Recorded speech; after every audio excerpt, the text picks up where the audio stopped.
On va se garder une magnifique petite vidéo de ce départ. C'était l'événement du week-end avec ses plus de 2000 participants sur les 4 courses au programme, la 20e édition du Trail de la Vallée des Lacs à Gérardmer qui, comme l'an passé, a pris ses quartiers samedi au pied du domaine de la station de la Moselaine, synonyme d'une belle grimpette dès les premiers hectomètres direction la tête de Grouvelin pour les coureurs ici du 33 km avant de redescendre sur la Bresse-Lichepas avec un ravitaillement bienvenu.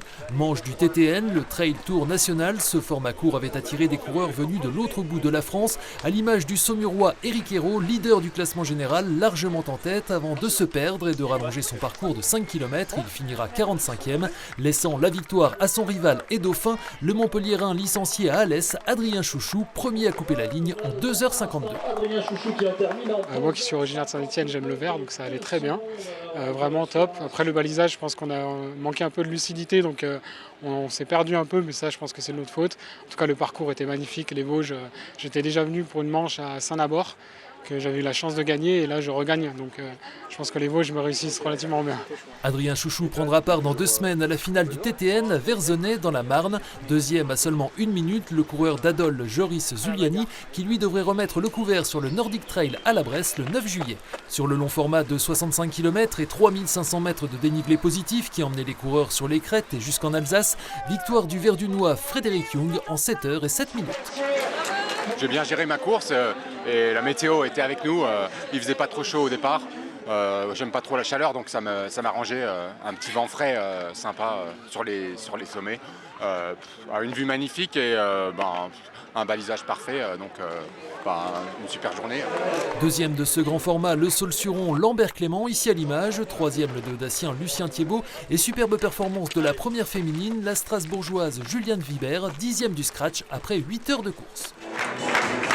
Changement de vallée pour la finale de la Coupe des Vosges de football au Stade des Viaux à Vanier. D'un côté, le FC Neufchâteau-Liffol en rouge, pensionnaire de D2 et promu à l'étage supérieur grâce à son sans faute en championnat, 20 victoires en 20 journées. De l'autre, la réserve du SAS, reléguée cette saison en Régional 2, soit 4 niveaux d'écart sur le papier. La formation spinalienne, largement remaniée avec de nombreux jeunes, a pris un avantage décisif après 20 minutes de jeu grâce à Abd Samad Kouma. 1-0 et le score n'évoluera donc plus malgré encore quelques occasions d'Épinal et une rébellion néocastrienne en seconde période, marquée par une interruption de près de 40 minutes suite à la lourde chute du spinalien Oumar Ramadou. Évacué par les secours vers l'hôpital de Remiremont, le jeune homme a pu retrouver ses partenaires dans la soirée. Victoire 1-0 au final du SAS qui s'offre là sa 13e Coupe des Vosges. Défaite cruelle pour l'entente Neufchâteau-Liffol qui ne s'était jamais incliné cette saison dans le temps réglementaire. On a joué, on a donné ce qu'on pouvait. Un petit peu déçu un peu la première mi-temps parce qu'on aurait pu faire un peu mieux quand même. Je pense qu'on manque d'envie au départ, je pense qu'on est intimidé, c'est une R1. Ça reste Épinal, mais bon, la deuxième, on fait une belle deuxième mi-temps. Après, voilà, c'est le jeu, c'est une finale. Voilà, hein, bravo à eux, hein, ils méritent aussi, hein, on va pas dire le contraire. Hein. Neufchâteau a vraiment fait un très bon match, mais on a su marquer ce petit but qui aura fait la différence. Et puis, nous, on va pas bouder cette joie de ramener cette coupe à Épinal, parce qu'il y en a beaucoup, ça va être leur dernière sortie avec ce club, et je pense qu'on a montré une belle image, et dans le jeu et dans l'état d'esprit. Et puis voilà, on se serait bien passé de ce petit fait avec Oumar, mais on espère que tout va aller bien pour lui, puis on lui souhaite le meilleur, parce que c'est un garçon d'avenir pour le club.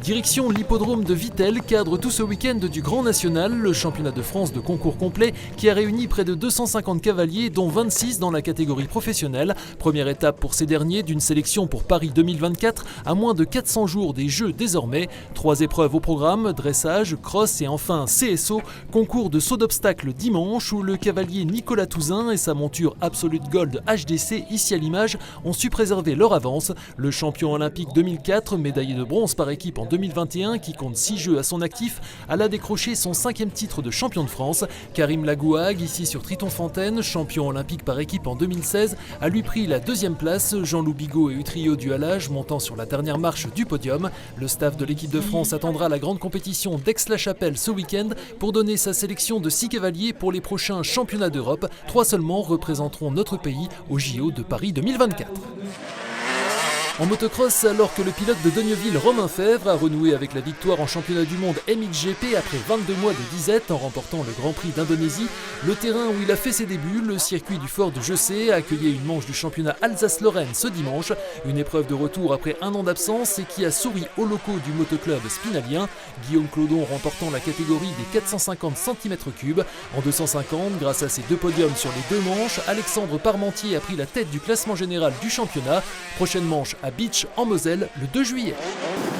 Ce week-end, il y avait enfin du canoë-kayak avec la première course internationale sur le bassin Naturo-Vive d'Épinal, une compétition open offrant des points pour le classement mondial qui a rassemblé 135 athlètes venus de 11 pays, principalement d'Europe. Côté locaux, on retiendra la victoire du Golbéo spinalien Mathieu Biazizo, sans rival en kayak, la seule pour les sociétaires du GESN qui ont pu se frotter à une concurrence plus relevée que d'habitude.